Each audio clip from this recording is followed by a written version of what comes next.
যে ব্যক্তি পছন্দ করে, যে ব্যক্তি ভালোবাসে যে আমার হায়াতকে লম্বা করা হোক, রিজিককে বৃদ্ধি করা হোক, এটা কে না চায়? আদতে সবাই চায়। তো নবী সাল্লাল্লাহু আলাইহি ওয়াসাল্লাম বলছেন, যে ব্যক্তি পছন্দ করে বা ভালোবাসে যে আমার হায়াতকে লম্বা করা হোক, মানে নেক হায়াতকে লম্বা করা হোক এবং নেক আমলকে বৃদ্ধি করা হোক বা আমার রিজিককে বাড়িয়ে দেওয়া হোক, তাহলে সে যেন আত্মীয়তার সম্পর্ক বজায় রাখে। এটা মূল কথা। আত্মীয়তার সম্পর্ক বজায় রাখলে নেক হায়াতে বরকত হবে, রিজিকের মধ্যেও বরকত হবে। আত্মীয়তার সম্পর্ক বজায় রাখা, আত্মীয়তার সম্পর্ক শক্ত করে বজায় রাখা, এটা আখিরুজ্জামানের সবচেয়ে কি বলবো অবহেলিত আমল। আখিরুজ্জামানের অন্যতম একটা অবহেলিত আমল হচ্ছে আত্মীয়তার সম্পর্ক নষ্ট করা। অথচ আবু জেহেলের যুগেও মানুষ আত্মীয়তার সম্পর্কের ব্যাপারে খুবই কঠোর ছিল, কিন্তু আইয়ামে জাহিলিয়াতেও এই আমলটা অবহেলিত ছিল না। আইয়ামে জাহিলিয়াতেও আত্মীয়তার সম্পর্কটা অনেক শক্তিশালী একটা আমল ছিল। কাফেররা এমনভাবে আত্মীয়তার সম্পর্ক বজায় রাখতো যেমনটা এখন আমরা রাখি না মুসলিমরা। একটা খালি মিসাল দিব আপনাদেরকে, একটা মিসাল, সেটা হচ্ছে কয়েকটা মিসাল মাথায় আসতেছে, একটা বলছি যে আপনারা সিরাত পড়লে দেখবেন, পুরা সিরাতটা পড়লে দেখবেন মক্কার 13 বছরে নবী সাল্লাল্লাহু আলাইহি ওয়াসাল্লাম এবং সাহাবায়ে কেরামকে 3 বছর সামাজিকভাবে বয়কট করা হয়েছে। মনে আছে? 3 বছর সামাজিকভাবে তাদেরকে বয়কট করা হয়েছিল, রাসূল সাল্লাল্লাহু আলাইহি ওয়াসাল্লামকে এবং বনু হাশিমকে। কোন গোত্রকে? কেন বনু হাশিমকে? কারণ নবী সাল্লাল্লাহু আলাইহি ওয়াসাল্লাম বনু হাশিম গোত্র থেকে আসছেন। অন্য গোত্রগুলোকে কিন্তু বয়কট করা হয় নাই, শুধু নবী সাল্লাল্লাহু আলাইহি ওয়াসাল্লাম এবং বনু হাশিম গোত্রকে বয়কট করা হয়েছে সামাজিকভাবে। কারণ কাফেররা বারবার চাপ দিচ্ছিল রাসূল সাল্লাল্লাহু আলাইহি ওয়াসাল্লামকে আমাদের হাতে উঠিয়ে দাও, কিন্তু অমুসলিম হওয়া সত্ত্বেও, ইসলাম কবুল না করা সত্ত্বেও বনু হাশিম এই কাজটা করে নাই। তখন আবু তালেব সামন থেকে প্রোটেক্ট করেছেন, না আমার ভাতিজাকে আমি দিব না, তোমরা যা ইচ্ছা করো, আমি মাটির তলে দাফন হওয়া পর্যন্ত আমার ভাতিজার গায়ে একটা হাত দিতে পারবো না তোমরা। যদিও তিনি মুসলিম হন নাই, যদিও তিনি ইসলাম কবুল করেন নাই, আমার ভাতিজা, এই যে শব্দটা, আমার ভাতিজার গায়ে একটা ফুলের টোকা পর্যন্ত পড়তে দিব না আমি যতদিন পর্যন্ত বেঁচে আছি, তোমরা যা করার করো।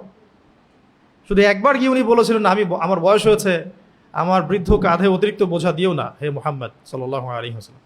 নবী সাল্লাল্লাহু আলাইহি ওয়াসাল্লাম বলেছেন, আমার এক হাতে চাচা ওরা সূর্য এনে দিলে, আর এক হাতে চাঁদ এনে দিলেও আমি এখান থেকে থামবো না। হয় আমি ইসলামের দাওয়াত দিতে দিতে নিজেই হালাক হয়ে যাব, না হলে এই দিন অবশ্যই মাশরিক মাগরিবে বিজয় লাভ করব। এই ছিল ওনার ডিটারমিনেশন। এরপর থেকে তিনি কখনো আর দ্বিতীয়বার প্রশ্নও করেন নাই যে তার কষ্ট হচ্ছে। তো এই বনু হাশিম গোত্রকে আবু জেহেল, আবু লাহাব, উতবা সাহেবারা, এরা মিলে, মানে আইয়ামে জাহিলিয়াতের যে দারুন নাদুয়া পার্লামেন্ট, এরা মিলে 3 বছর সোশ্যালি বয়কট করেছিল। না তাদের সাথে ওঠা বসা করবে না, লেনদেন করবে না, চলাফেরা করবে না, ইভেন তাদের সাথে বিয়ে শাদিও করবে না। তখন তারা শিয়াবে আবু তালেব মানে পাহাড়ের পাদদেশে গিয়ে 3 বছর তারা গাছের ছাল পাতা খেয়ে থেকেছেন, মানে সোশ্যালি বয়কট পুরা উন্মুক্ত কারাগারের মধ্যে। কত বছর? 3 বছর। 3 বছরে যারা বয়কটের শিকার হয়েছেন তারা সবাই মুসলিম ছিলেন না। নবী সাল্লাল্লাহু আলাইহি ওয়াসাল্লাম এবং বনু হাশিম গোত্র, তো বনু হাশিমের সবাই কিন্তু ইসলাম কবুল করেনি তখন। ইসলাম কবুল করার কারণে তারা এই মানে সমস্যাটাকে নিজের ঘাড়ে নেন নাই। নিয়েছেন কোন কারণে জানেন? আত্মীয়তার সম্পর্কের কারণে। মুহাম্মদ আমাদের আত্মীয় হয়, আমরা বনু হাশিম গোত্র, আমার গোত্রের উপরে আক্রমণ এসেছে, সে মুসলিম হোক আর অমুসলিম হোক সেটা তারা বাছবিচার করছে না। আমাদের ভাতিজা, আমাদের লোক, আমাদের ভাই, আমাদের চাচা ইত্যাদি। বুঝতে পারছি কথা? এই 3 বছরের যে কষ্টের সময়টা তারা নিজেদের উপর ইয়ে করে নিল, 3 বছর যে তারা কষ্ট করে শিয়াবে আবু তালেবে থাকতে লাগলো, এটা শুধুমাত্র ইসলাম কবুলের কারণে না। বনু হাশিমের সবাই তখন ইসলাম কবুল করে নাই, কিছু কিছু মানুষ করেছেন। তো তাদের জন্য তো একটা যৌক্তিক যে আমি ইসলাম কবুল করেছি তাই আমাকে তারা বয়কট করে দিল। বাকি বনু হাশিমের যারা ইসলাম কবুল করে নাই, তারা কেন এই সাফারিংসটা নিজেদের ঘাড়ে নিবে? কোন কারণ নিয়েছে? শুধু আত্মীয়তার সম্পর্কের কারণে। আর আজকে মুসলিম হওয়ার পরেও মুসলিম ভাইয়ের পাশে দাঁড়ায় না। বুঝতে পারতেছি? আজকে মুসলিম হওয়ার পরেও একটা মুসলিম দল বা একটা মুসলিম সংগঠন আরেকটা মুসলিম সংগঠনের পাশে দাঁড়ায় না, একজন মুসলিম ভাই আরেকজন মুসলিম ভাইয়ের পাশে দাঁড়ায় না। বনু হাশিম তখন ইসলাম কবুল করেননি সবাই, কিছু মানুষ ইসলাম কবুল করেছেন, তাদের জন্য এটা তো যৌক্তিক, আমি ইসলাম কবুল করেছি তাই আমাকে এই বার্ডেনটা নিতে হচ্ছে। বাকিরা কিন্তু ইসলাম কবুলের কারণে এই ত্যাগ স্বীকার করেন নাই। আমার গোত্রের মানুষ কষ্টে আছে তাই আমি ওখানে গেছি, আমার ভাতিজা কষ্টে আছে তাই আমি তাকে সাপোর্ট করতে গিয়েছি। তার এখান থেকে কত বড় শিক্ষা আছে দেখেন, আত্মীয়তার সম্পর্ক তারা আইএমএ জাহিলিয়াতেও রক্ষা করতো, সে আত্মীয়তার সম্পর্ক আজকে আখিরুজ্জামানে মানে উঠে গেছে বললেই চলে, ইল্লা মাশাআল্লাহ। কিছু কিছু জায়গায় বাদ দিয়ে, খাস করে শহর কেন্দ্রিক জীবন ব্যবস্থায় আমরা যারা থাকি, আমাদের মধ্যে এই মানে আত্মীয়তার সম্পর্কে যে বন্ডিং, এটা দিন দিন কমতেছে।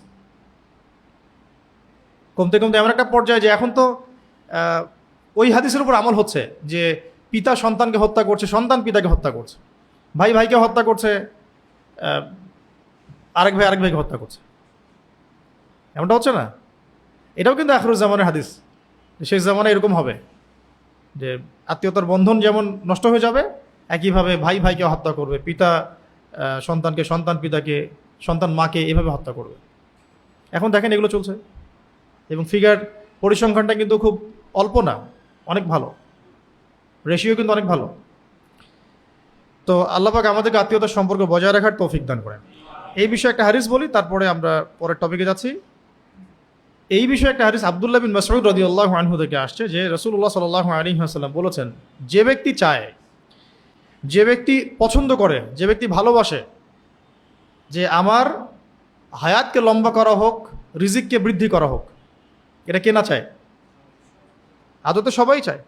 তো নবী সাল্লাল্লাহু আলাইহি ওয়াসাল্লাম বলছেন, যে ব্যক্তি পছন্দ করে বা ভালোবাসে যে আমার হায়াতকে লম্বা করা হোক, মানে নেক হায়াতকে লম্বা করা হোক এবং নেক আমলকে বৃদ্ধি করা হোক বা আমার রিজিককে বাড়িয়ে দেওয়া হোক, তাহলে সে যেন আত্মীয়তার সম্পর্ক বজায় রাখে।